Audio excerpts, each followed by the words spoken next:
A Espanya hi ha moltes coses que fan pudor de mort.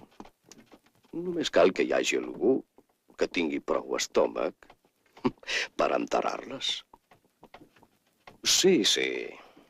A l'obsessió de la guerra ha seguit l'obsessió de la regeneració, del reformisme, amic Cambó. Cal aprofitar el sentiment general de disgust. La gent ha perdut la confiança en el règim. S'haurien d'adonar que el canvi, que és en l'ànim de tothom, no el pot dur el regeneracionisme. Són els mateixos que ens han portat al desastre. Evidentment, no aniran més enllà dels canvis mínims que els permetin quedar allà on són. El difícil per part nostra és aquesta mobilització general que ens cal. Sí.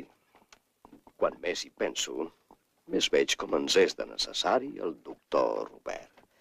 Només un home honrat i admirat com ell té possibilitats de mobilitzar tota aquesta massa neutra que fuig com de la lepra de tot el que fa olor de política.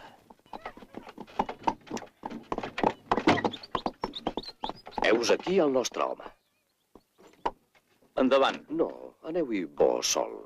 No vull que pugui semblar un parany. Us espero a la redacció de La Veu. D'acord, Prat. Adéu-siau.